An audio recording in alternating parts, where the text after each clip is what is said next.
All right. Thank you very much for watching. And today, one of the great story again. Today, we do have someone that very close to me. Someone that I really personally respect. Probably it's good for me to not talk too much. But today, we do have Connie Hon with us. Thank you so much for joining us. Hi, Zaki. Good to be here. And it's a really pleasure and honor to have you here. Thank you. And please just introduce yourself to our audience. Of course, I know you, but... So I was raised in Hong Kong. I did my university in England. And after 3 years of university education, I went back to Hong Kong to work. So yeah, that's where I came from. So I have Chinese parents. So I'm a Chinese, 100% Chinese from Hong Kong. I speak Cantonese and I learned Mandarin after I moved to Australia. So you were born Hong Kong. Yeah, I was born in Hong Kong, yeah. So how's your childhood life looks like? Actually, I had a very happy childhood. I have very good parents. So I'm the middle child of 5 kids. So my parents have 5 kids. I'm number 3.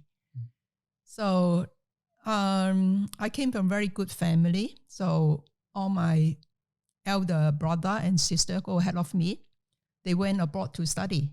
So it is just a norm in my home. If you can't continue your study in Hong Kong, you go overseas.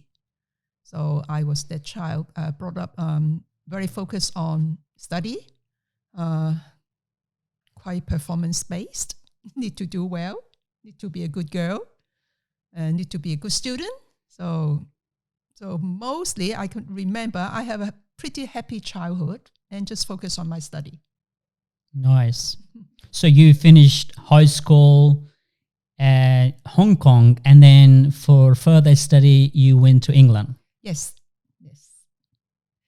So I went there to study something that I love from young. So that's why I knew what I want to do from very young somehow. So when I come to choose a subject in university, I had no problem at all. I knew what I wanted. So I went there and studied, and my mom just said, yeah, when you finish, you come back. Because all my family is in Hong Kong, right? As parents, they don't want their children to go that far. So that's what I did. Very obedient child. So if you don't mind, what did you study in England? I studied education. So from young, I want to be a teacher. Yes. So when it come to university, well, my parents gave me a lot of freedom. So I can study whatever I want. So actually, I had no idea what university in England or in Canada look like. I have no idea. So why I mention Canada, because my elder brother and sister, they all study in Canada. So what I wanted is education. So I told my mom I will only study education in university. I set my mind on that. So, and then she say, if you want to study education, you better go to England instead of Canada. So just because Hong Kong at that time was under British rule, so the whole system is a British system. So she want me to go back to Hong Kong to work. So going to England make more sense than going to Canada, which is a different educational system. So that's why I ended up in England for 3 years, and that's where I met my husband until today. So for 38 years of marriage. 30 years. 38 years of marriage. Nice. I remember about 2 weeks ago, you shared somewhere that you went back. You were in England, right, for a holiday? Yeah. Oh, yeah. I just went there for a holiday. Yeah. Yeah. And also, did you actually go to around that university? Or yes, visit I did. Yeah. This time I brought my eldest daughter and her daughter, my granddaughter, there. Yes. So it's a special meaning and special memory, right? So now I have 3 kids, with my husband. So it's like our family started from there, from university Exactly. in England. Yeah. That's why I brought them back. Yeah. How did you feel? I feel very grateful because when you're doing university, you're really fresh and you don't know what life holds ahead of you, and you don't know what to imagine, right? So when I look back, I see the faithfulness of God. God is faithful, and a lot of thanksgiving and gratitude when I went back. When I look back all those days, things just fall in the right place. 30 years. 30 years, yeah.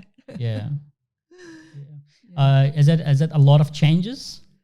More new building. Well, building-wise, yes. So I think the changes is more life, experience life more, right? So building-wise, there's more building, but basically object is still object, all right? So life is full of experience. So I think that experience in life gave me a lot of reflection and thanksgiving in my heart. What was something really, interesting was something that you noticed different when you went back this time to England? People. I'm always interested in people more than building or places. Yes. Yeah, of course the people were different. Yeah, so those that are people that I met 30 years ago, they all end up in different places. Yes. And there's some old couples, Actually, this was the second time I went back. So in 2018, I also went back once to visit the old couples that used to take care of us. When I was there, when I was just an international student, the old couples in the church took care of me. And we went back, and to see them, they were in their 90s. All right. And then after we came back, after 2018, they just went home to the father. So this time, we didn't see them. Many people. They're already gone. And all those young people at our age, they just end up in different places of the world. So now, just my memory is a little bit gone back. So you, from Hong Kong, you went to England to do study, and then you graduated as a teacher, and then you went back to Hong Kong. Yeah, I went back to Hong Kong and started teaching in the high school. Oh, nice. Yeah. So how long you were teaching there? I taught for 10 years, and then I migrated first to Canada and then to Australia. Oh, so you basically went to Canada first? No, I went to Canada before I came to Australia. Yeah. Yeah. So how long you stayed in Canada? Wasn't long, about half a year. Half a year? Yeah. Okay. Yeah. So did you actually, so what happened? Why you moved to Australia? Very interesting. Australia was out of my mind. I never thought, because I never been. I went to Canada, America, England, but I never been to Australia before. You never been to Australia? Before I migrate here. Yes. Before I decided to migrate here, better say it like that. Yeah. So at that time, when we were thinking of, at that time I already had 2 kids. When I was thinking, I've been working, I enjoyed my job in Hong Kong as a teacher. At that time, I had 2 kids. So we were planning for migration. So naturally, we were thinking of going to Canada because my parents, my brother and sister, all my family went to Canada. All my brother and sister in my family, they were all graduated from Canada. So Canada was the natural choice for me. Yes. So we just planned to go there, and we already set everything up, get a visa, even get the air ticket, planning to go. So around that time, we have some friends from our schools, as colleagues, right? They were teachers as well, and they already migrated to Brisbane, Australia. So we were thinking, we better go pay them a visit before we go to Canada. We were just too far away, right? After we went to Canada, hardly we can come to Australia. That's right. The other part of the world. So we came to visit them. That is the purpose, just for a visit. And during that visit, we just like Australia. And all our friends also encourage us, right?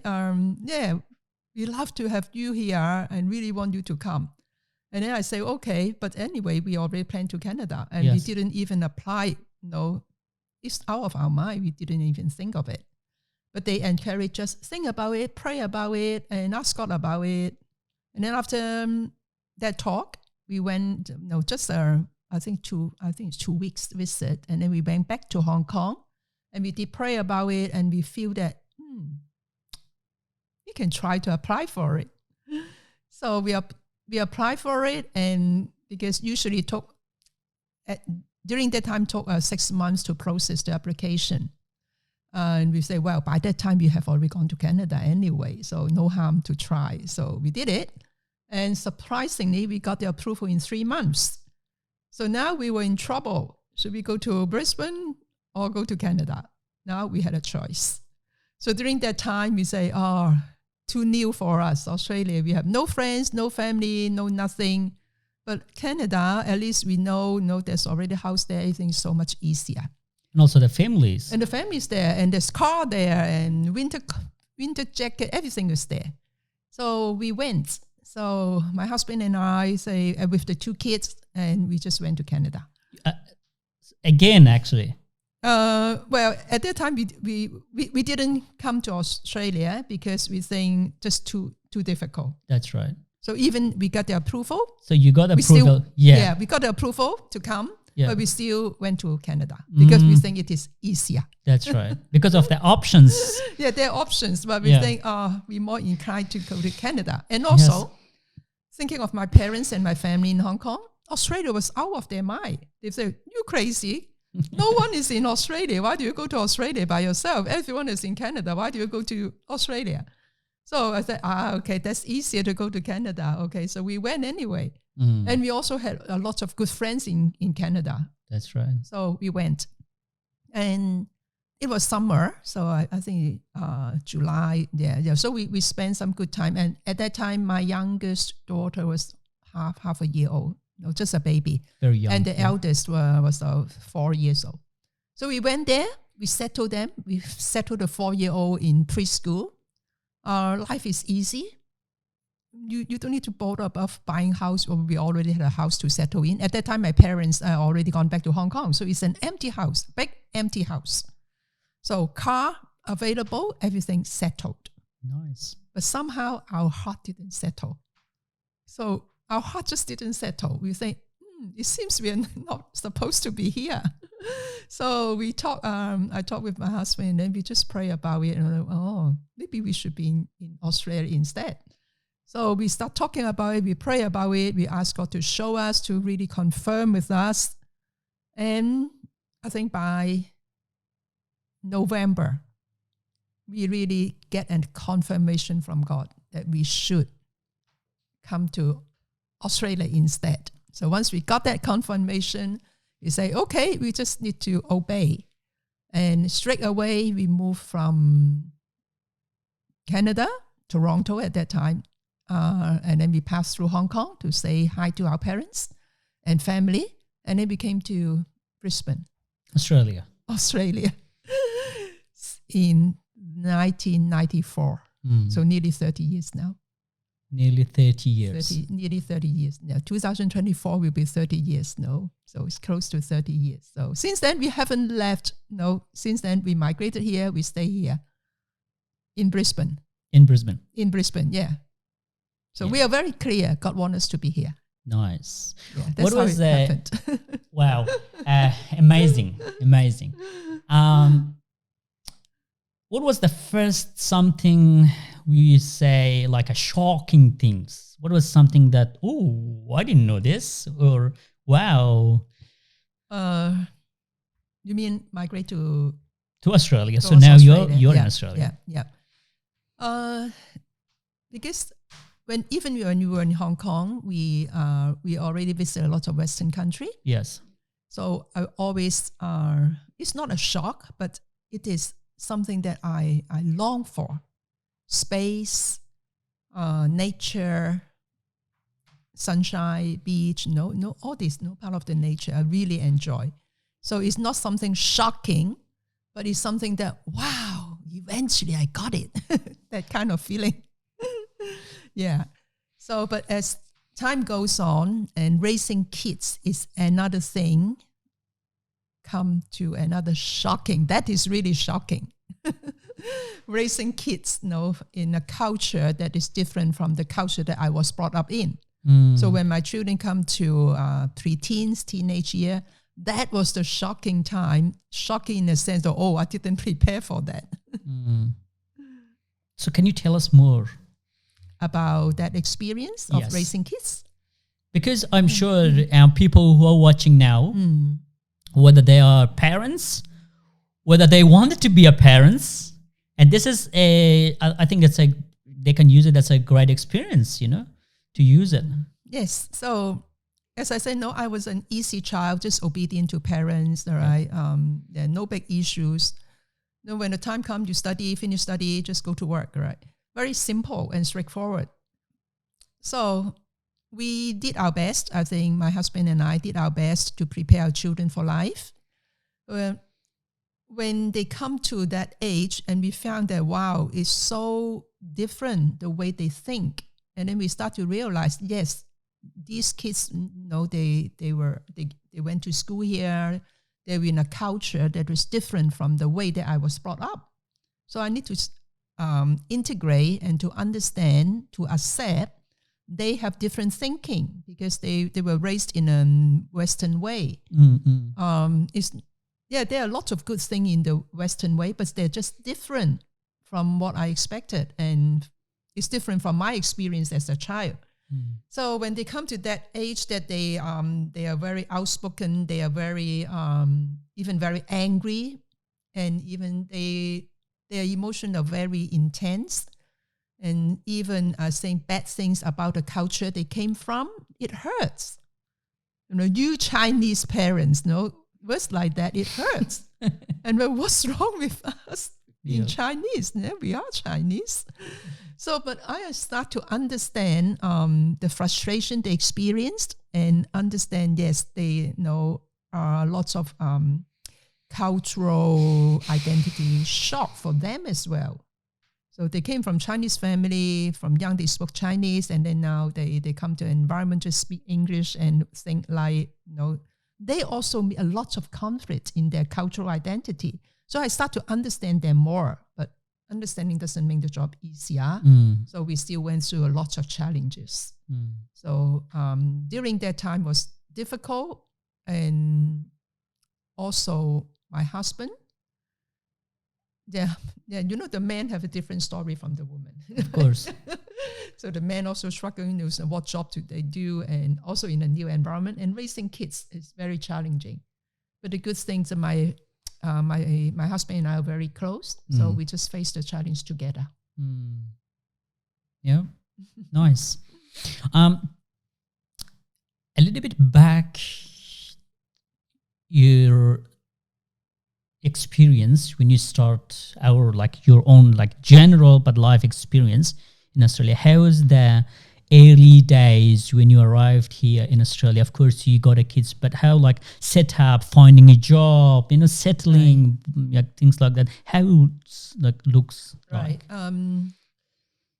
When we first came, we got a bit of money because we worked for 10 years in Hong Kong.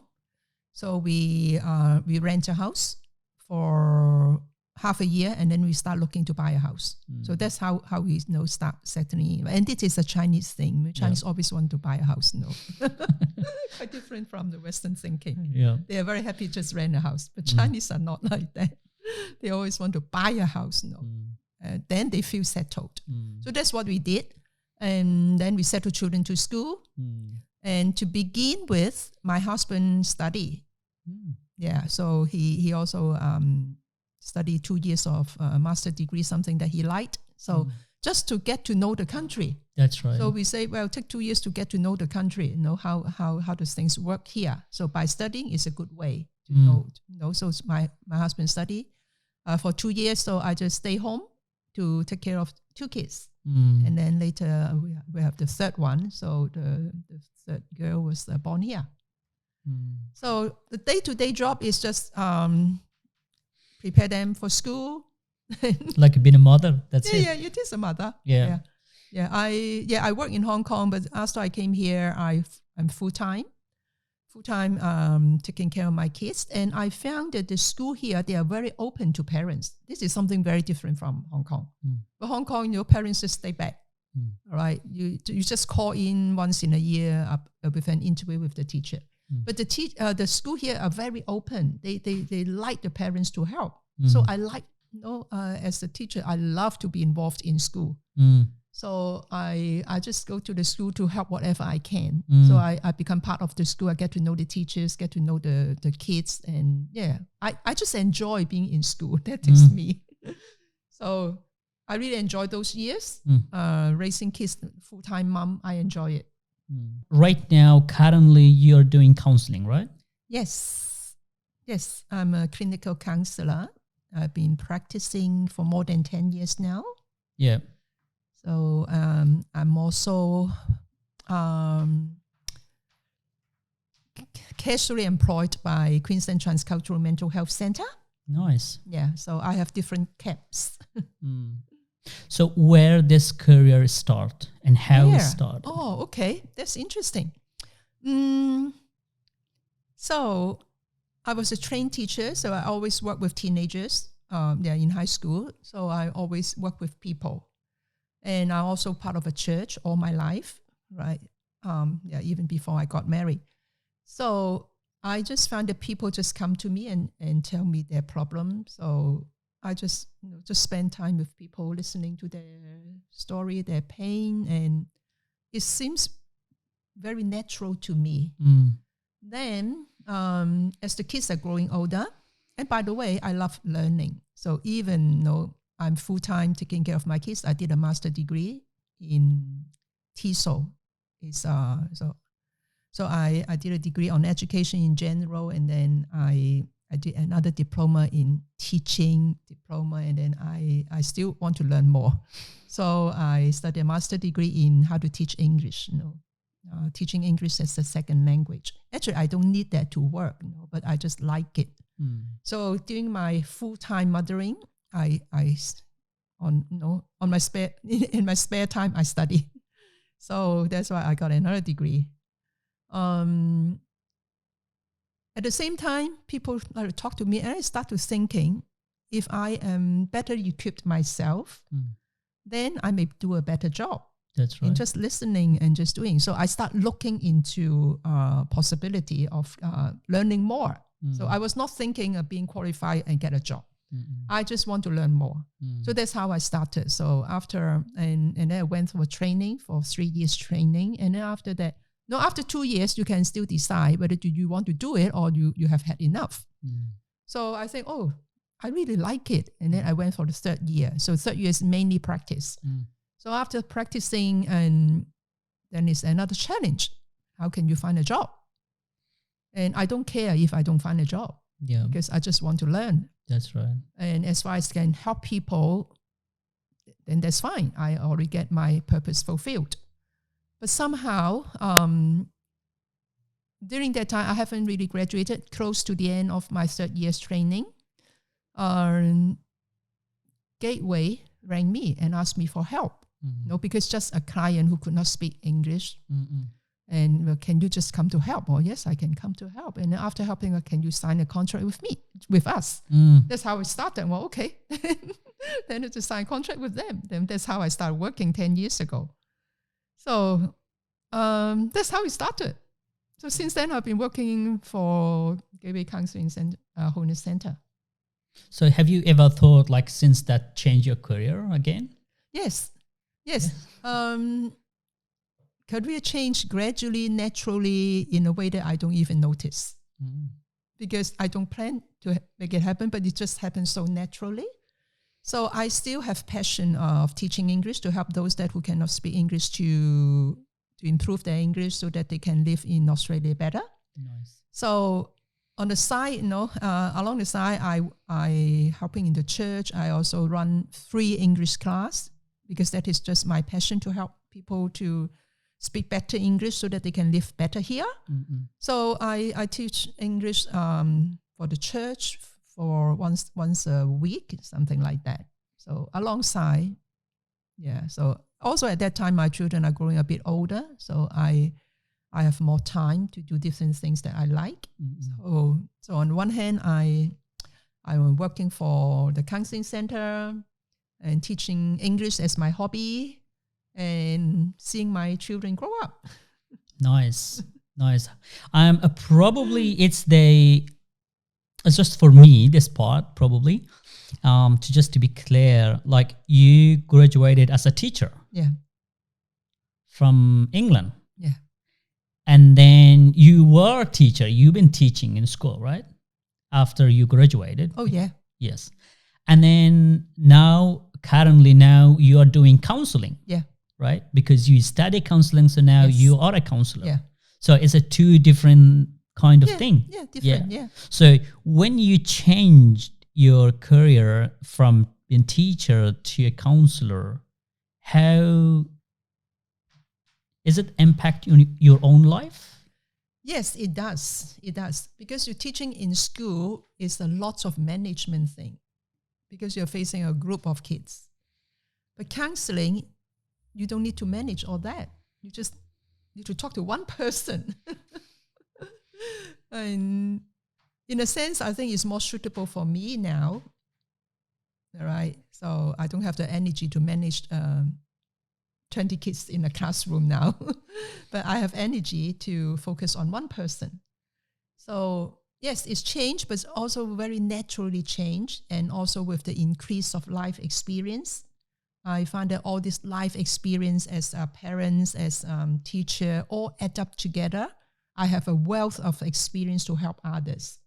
So if you ask me to do counseling, after my graduation, I don't think I was a good fit. That's right. All right. But if you ask me to go to teach a bunch of kids, and I don't think that is a good fit. So I just feel that I'm at the right place at the right time. And it's the right job for me. So that's why I enjoy doing my job. Yeah. I think just the right fit. Yeah, that's right. I think the other question is the counseling, even so it has an impact your own personal life as well? Oh, sure. Yeah. It helps me to, when I study, so that is the study part, you apply to yourself first. It impact on me to understand myself and also impact on my relationship with husband, children, people. And actually after you graduate, you know very little. Sorry to say that. Yeah, no, that's true. You know very, very little. You just know the basics. And actually as you learn, you do it, you learn it, you do it, you learn it. So you learn so much more when you do it.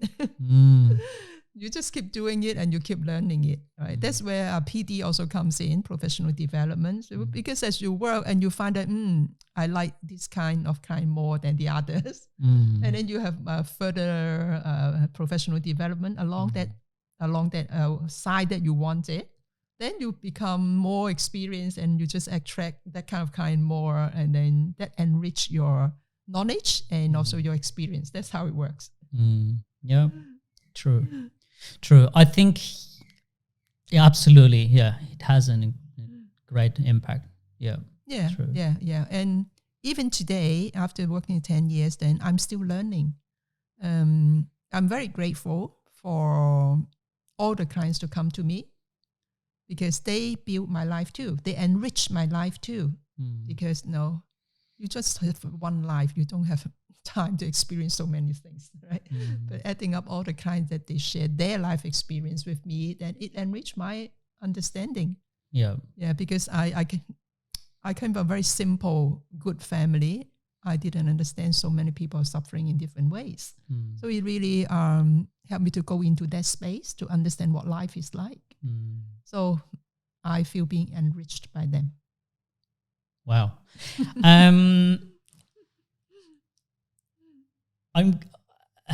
in my heart, I am having a question that obviously I was not prepared for.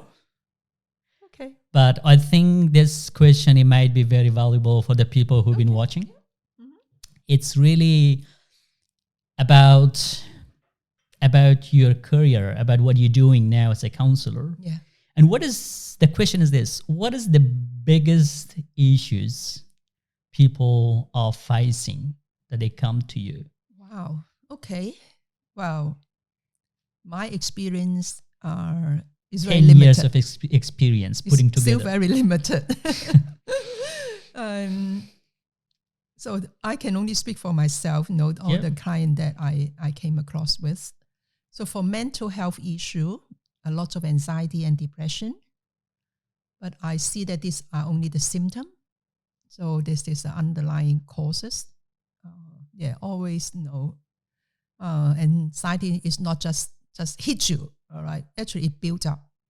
So gradually build up until, but because you didn't pay attention to it until it hits you. That's why people think, oh, all of a sudden I have anxiety, but actually it's not. It's building up. Anxiety, depression, mainly for mental health, stress, right? A lot of them was caused by relationship. A lot of anxiety was caused by relationship. Marriage, relationship, because marriage is two persons living so close to each other, so affect each other. So that's what I mainly work with. And so at first I didn't specialize. I only see kind of this kind, right? I see anyone who wanted to come. But that is, I found that is a lot of issue start from relationship. And then I'm more focused on relationship. I focus on how to build better relationship, husband and wife, parents and children. And of course, my client also come with even friendship, right? Friendship or workplace relationship. So all sort of thing, but all tie down to relationship. And I find that relationship is not only when you have problem with somebody, actually first you have relationship with problem with yourself. So it's always bring back to relate to yourself first, and then you relate to others. So there's a quick summary of my 10 years work experience. Yeah. Well, this question is just all come, okay? And as I said, I didn't prepare for this because I know people need help in this area because you've been doing a great job in counseling, helping people with their marriage and relationship, stuff like that. And what is causing, like you said, that depression, anxiety. So the root of depression, anxiety is linked to the relationship, right? Many of them. Yeah. So what causing that? Like what caused relationship to get in that point? Oh, okay. Right. Sometimes, a client come to you, I have anxiety problem, all right? So, of course, we take care of the symptom first, all right? Just give him some skills to just help to manage. But if the client engage more and they're open to explore more, but not every client are open to exploring that. If they don't, that's fine. All right, but if they're open, then we explore more and we find that anxiety start very early. So it can, from childhood experience, relationship to their parents, which is primary caretaker. So the childhood experience has a great impact in a person's life, even their mental health. So, sorry, I lost track of your question.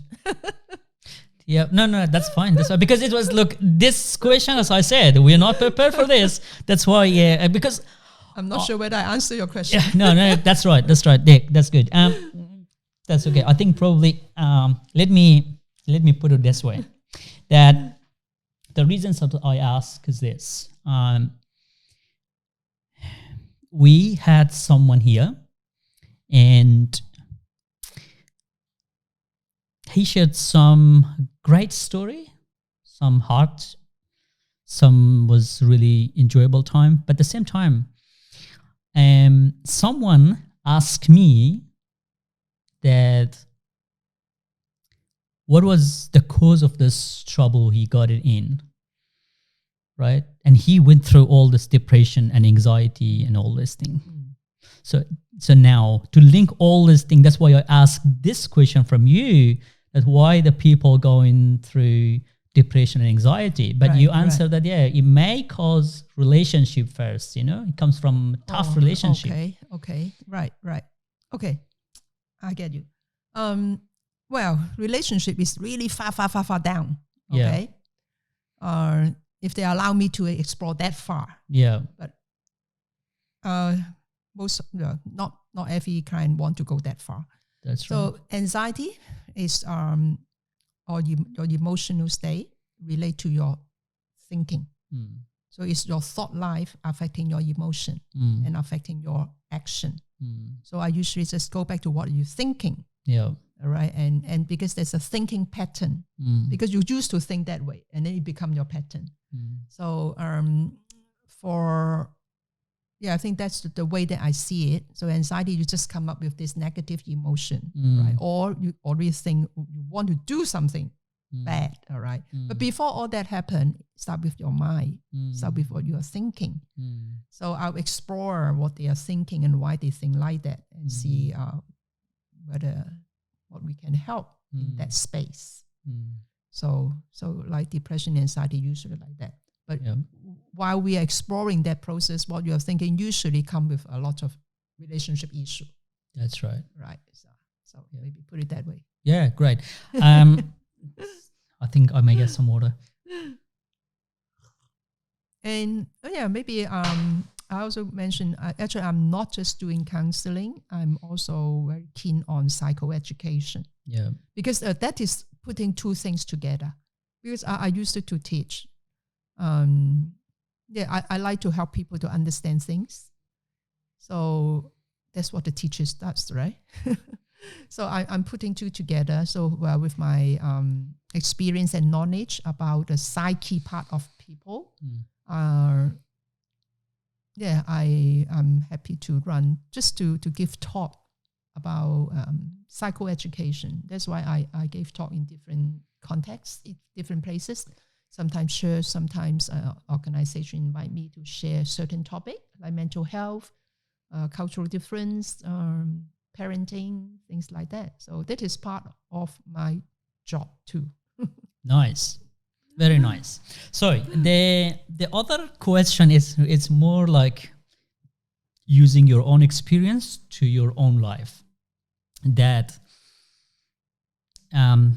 because you were born in Hong Kong and then moved to England, used to study England and then come back to Hong Kong and then went to Canada and then now you're in Australia.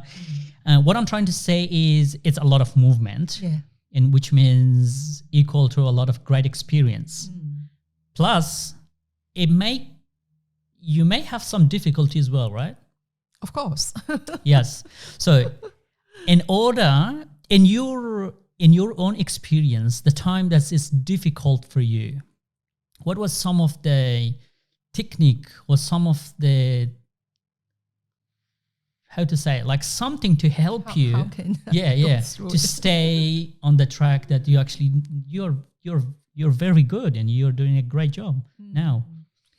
I think I'm a woman, I'm also a wife, right? So I think the challenge is about because that kind of migration cultural thing you're facing together with your husband. So as a woman, as a mother, I'm happy to stay home and take care of the kids. But the man is not. They will not be satisfied that, right? So they want to find a job. So that is the challenge on my husband's side. So as a wife, I support him, right? Whatever he wants to do, I support him. All right. So it's very hard to find a job that relate to what he did before, and also with the language barrier. So I support him. He's interested in run business, whatever. I just support him. And then as the children grow older, the challenge come back to parents. So during that time, I also saw many parents went through what we went through. And they fight, because it is a problem, the husband and wife, they are just, the husband and wife, they just know the kids are like that because of you. And some, they say, this country just not suitable for us. We better go back. All right. So there's a lot of wow, how can we handle it? Better do this, better do that. No, it's really in turmoil. It's really confused. So we had a time like that. What should we do? Have we done something wrong? And should we go back to Hong Kong and go back to the culture? We feel more comfortable, because we grew up very straightforward. Why the kids are all doing all that? How about we bring them back and things like that? And then, how can they settle back? So yes, there was a time of confusion, just total turmoil. I think what helped us to go through, of course, is our faith in God and His Word, and also people support us. People of the same thinking, same faith that support us. And also, I think this is something husband and wife need to work together. So all these challenges make your relationship stronger. So, and then you can overcome. If you are pointing finger at each other, you're fighting each other, you just lost the battle. And now, all over, my children all going through their teenage years, and we were very good friends, and we were very thankful. We were talking about those storms in the past, and now all calm down. Not only calm down, we build stronger relationship. So we are very thankful for those people who have supported us along the way, and of course, our dear Heavenly Father, who's really there to support us go through all these troubles. Very nice. Thank you. What is your core message to the people who've been watching and been listening to you? Well, I think today the world is getting smaller than the world that we grew up in. Culture become people are more open to different cultures. I think our cultural identity gradually change. Well, the culture that you're rooted in is still yours. All right. Don't think that I come to a different culture, I need to lose my own culture. No, you don't need to. But it's very important to be open, to learn, and to integrate into the society wherever you are at. Right. It's like Australia is a very multicultural country. So because the multicultural country have their own cultural identity. That is multicultural. So every culture have a contribution to this bigger picture. So keep learning, keep integrating, and open yourself and give your part and make life so much more meaningful for yourself, for your family, and for the society. Nice. Thank you. It was a great message. Thank you. Thank you. Thank you very much for being watching and being listening to us, of course. I hope that this story or this techniques or this sharing can help you go through with your own life. And of course, we definitely have another wonderful story next. Stay tuned and see you all next. Thank you.